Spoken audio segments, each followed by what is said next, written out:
What's up, my name is Technobo here for Troubleshoot and welcome back to another video. In this quick video, I'll be touching on the super exciting updates for OBS Studio. YouTube streaming just got a whole bunch easier. So without further ado, let's pull across the patch notes and see what changed. In the latest update for the release candidate 1, or of course whenever you're seeing this feature may already be into this and you won't need to download a special pre-release version.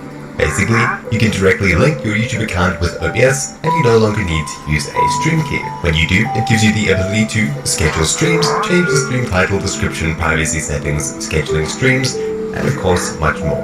It also includes a chat dock which you can enable and put in OBS Studio next to whatever you're working on, although currently you're not able to send messages, you're only able to see them, and this was made possible directly with YouTube as well. So without further ado, how exactly do you get this update? Well, assuming you're watching this close to the release date, you will need to download 27.1 Release Candidate 1 or the latest release. This version will be in the description down below, though you may already have this feature in the future. Simply scroll down to the very bottom and download the installer. When it's done, open it up and follow through with the installation as you would usually.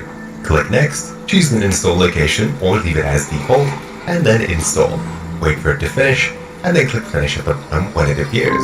Now that OBS Studio has launched, you'll notice not much new. However, if we go into Settings, then Stream, you'll see YouTube/YouTube Gaming and YouTube RTMPS. On the first one, you'll notice that your previous settings are now set to Legacy, as there's new primary and backup server settings here, though that's not what we're interested in. Drop down Service, and then change it to YouTube RTMPS. Inside of here, choose the server, and right below it you'll see Connect Account Recommended.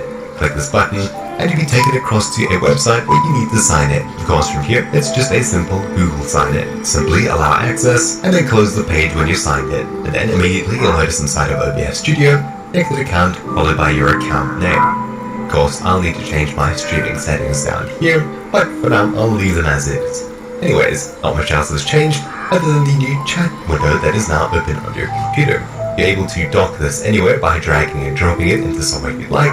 Usually you'd stick it to the right hand side of your actual stream preview. But of course you can place this wherever you would like. Depending on your configuration, you'll have to mess around with it. Anyways, once you're comfortable with the position, clicking Start Streaming will instead bring up a new window allowing you to set up your actual stream itself instead of just going live straight away. You can choose from existing events, or you can create new events here. Give it a title, a description, set a privacy, and in order for YouTube chat to work, it needs to be either public or unlisted. Choose a category, set whether it's made for kids or not, change latency options, DVR, 360 video, and schedule for later if you like to schedule a stream for later, which you can auto-start and auto-stop at specific times if you so wish. But for now, I'll leave it as is, and I'll create an event and go live. This is unlisted, so nobody should see it unless you have a direct link to it. After it's being created, you can see the chat window on the right hand side now appears, and we're streaming. Of course my settings are very off, so I'll be dropping quite a few frames. Anyways, heading across to my YouTube Studio dashboard, followed by Content and Live, you'll see my live stream over here, my broadcast upcoming. If we click on it, we can see the details that we set inside of OBS Studio, and heading across to the link, you'll see it live on YouTube over here. I'm going to go ahead and mute it and say something in the chat over here. After sending a couple of messages, you'll see that they reflect in OBS Studio here. No matter what account you're logged into, you'll see messages here as they go by. Though currently you're not able to respond to them here, you'll need to open it in a browser. Scheduling streams works a bit differently. If we stop our stream and start a new one, you'll see we have to enter settings once again. But if we go to select existing events, we're able to choose from ones that we have created on YouTube itself, or of course scheduled here before. Anyways, I'll create a new event, set up details for it, and I'll schedule for later. I'll even get it to auto start. For some reason I'm not able to set auto start and auto stop. Maybe that's future.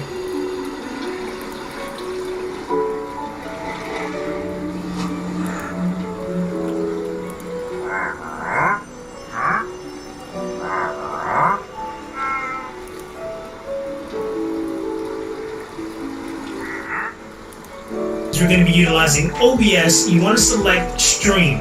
Now, the important information that we're going to need to be able to communicate with OBS, it's going to be our stream key. So what you want to do is you want to go ahead and copy this for now in the stream key.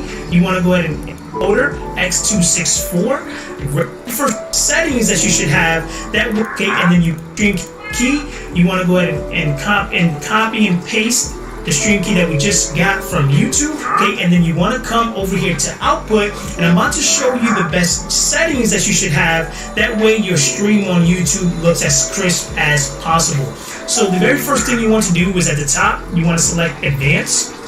You want to select Encoder, X264, Rate Control, CBR, Bitrate. Now you can have this at 6,000. Now I have a pretty good strong internet connection, but if you don't have a great internet connection, remember I put that link to be able to check the speed of your internet in the description of the video. But anywhere between 3,500, 4,500 is a sweet. Check this at 6BR, Bitrate. Now you can have this at, you want to select Encoder, X264, Rate